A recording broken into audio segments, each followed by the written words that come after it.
Hey Aprentistas, welcome back. In this video, I'm going to talk to you a little bit about how to build your thesis statement for your justifying and evaluation essay. This is the essay where you are going to be justifying your judgment or your evaluation on the documentary that we've been watching, The Latino Americans. Now, you know that I love to give skeletons or templates for thesis statements, things that you can like drop into pieces of writing, maybe change, modify a little bit, and then adapt to other kinds of writing situations or contexts that you have, whether it's in school or if it's in the workplace. So for this essay, I've got a very basic one for you, and it goes like this. In general, The Latino Americans is a blank documentary because of aspect 1, aspect 2, aspect 3, aspect 4, uh, those 14 aspects or elements that I gave. Maybe elements is a better word. Maybe you think you want to talk about like the interviews, um, the historical movie footage of Latino Americans, like in the movies, um, the guest interviewees and the narration.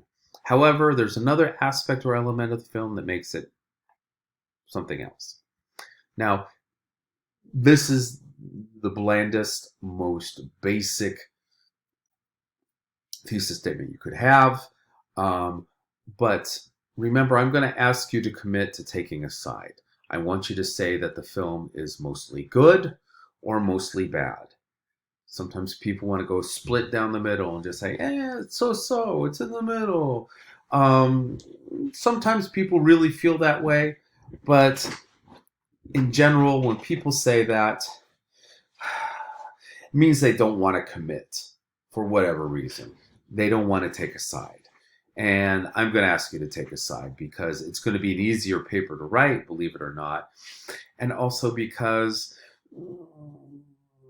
a lot of times when people say something's right down the middle, it's kind of a cop-out. Yeah, I'm going to stand by that too. So let's say that you thought it was, come on, give me a new one. Okay, here we go. Let's say that you thought it was a mostly positive documentary. Okay, 51% positive or better. It's going to look something like this. In general, The Latino Americans is a positive documentary because of, the interviews, the tone, the historical footage, blah, blah, blah, blah. However, there's some element or aspect of it that makes the film negative. Now, remember, this is a skeleton or template. Keep it simple. If you don't like the wording, that's okay. Remember, you just want placeholders at this point so that you know how to build those body paragraphs. One place where we can really work on wording will be here when we've got the positive and negative brackets, okay? Instead of just saying it's a positive documentary or it's good, good is like the most basic word. You might want to say captivating, enthralling, important,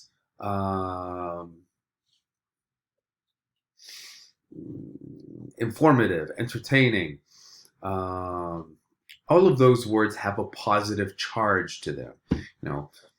Kind of like, some atoms have a positive charge or a negative charge. So those are ions, right? Anyway, no more chemistry. And then here, if you think it's mostly positive, you still want to mention one part of the film that's negative, okay? Because that's going to lend credibility. There are very few things in this universe that are 100% good or 100% bad.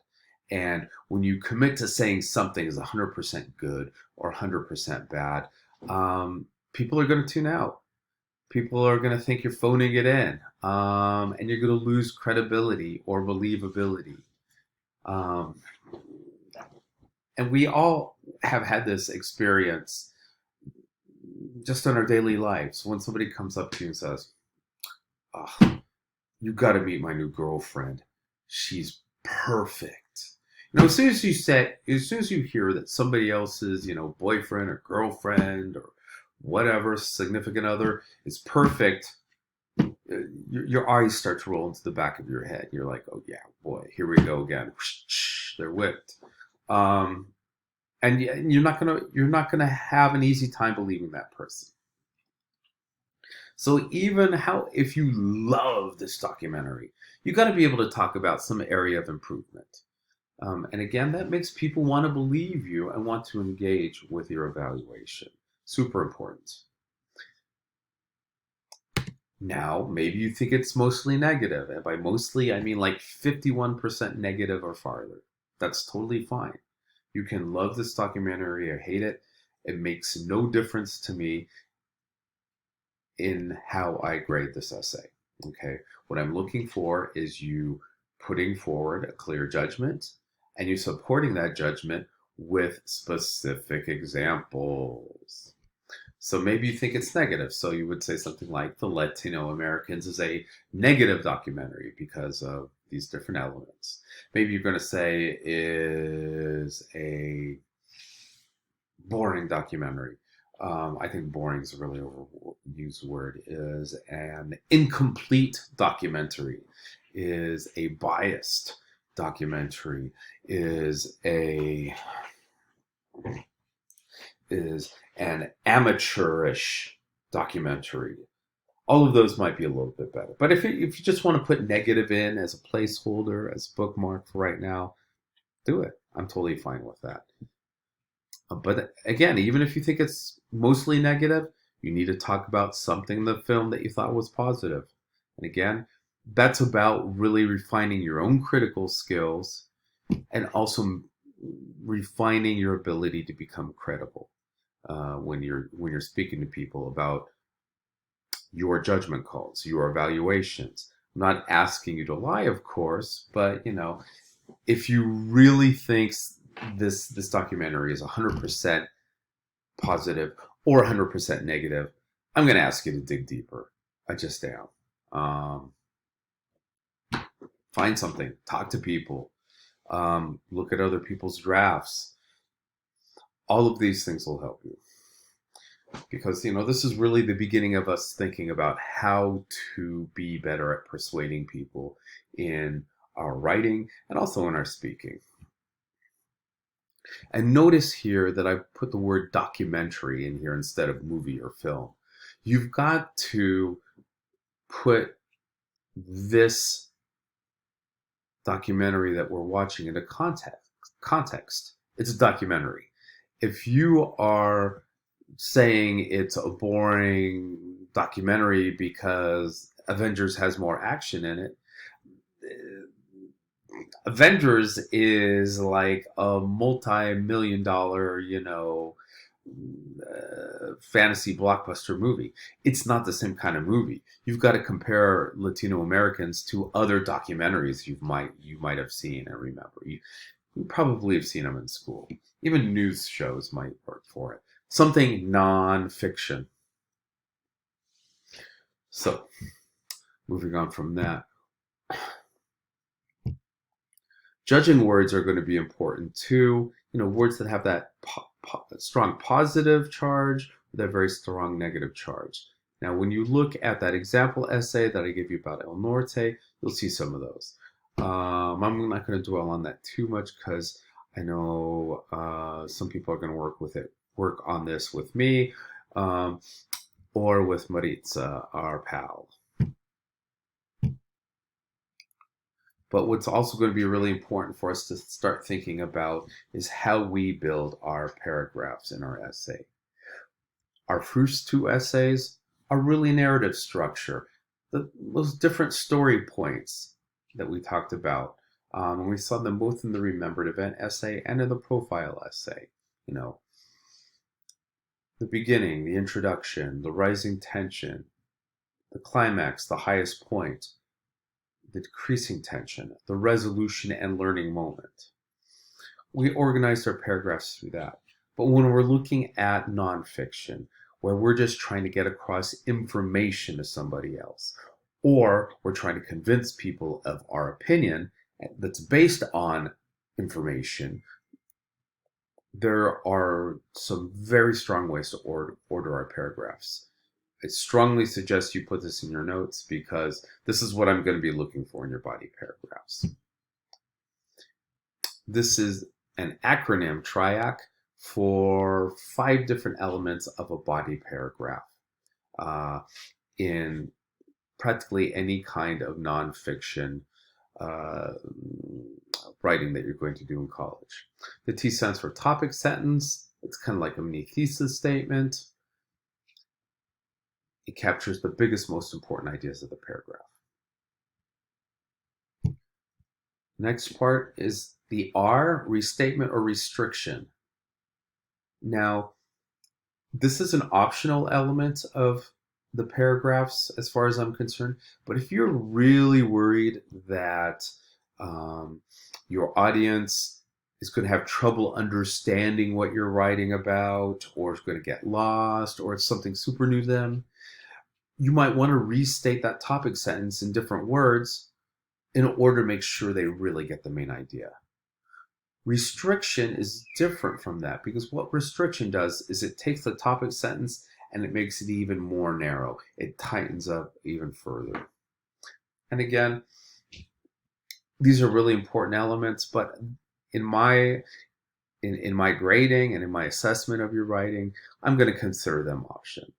I'm going to consider them an optional element to those body paragraphs. Third element, I, is for illustration. This doesn't mean this is the part of the paragraph where you get to doodle. Illustration here means like illustrating a point. In other words, you're supporting the point that you're making by using evidence of some kind. And that could just actually be evidence from a report. It could be research data, facts, quotations, all that kind of stuff. And this is really important when we get into doing our research essay. But for the essay that we're doing right now, the illustration is going to be a specific moment or scene in the documentary. If you want to make a whole paragraph about how you liked the historical movie footage of young Latino Americans, early 20th century, in the illustration part of this paragraph, you're going to talk about when they showed Latino Americans working in Hollywood in the middle part of the 20th century. It helps the viewer to understand this and that and the other. You're going to put in a specific scene in order to make people understand your big point in that paragraph. And it's probably going to have more than one sentence. It's really, really the core of the paragraph and the reason the paragraph exists. After that, you've got analysis. And this is where you explain the illustrations and why they're going to help somebody believe that topic sentence and ultimately believe the thesis statement of the essay. Now, for the analysis, there are certain ways you can signal to your reader that you are going to be doing some unpacking of the illustration. And I call these analysis signals or analysis cues. It could be something like, this scene in the movie shows that, or this part of the documentary makes it clear to the viewer that, this part of the documentary gives the viewer the idea that. All of these things basically say, hey, I just showed you a really cool part or really terrible part of the documentary. Let me unpack it for you. Let me tell you why it's important. And what the analysis does is it helps link back to that topic sentence. Finally, for C, you've got a concluding sentence. It's basically like the kissing cousin of the topic sentence. In other words, if you feel once again like maybe your reader's going to get lost because they're totally new to what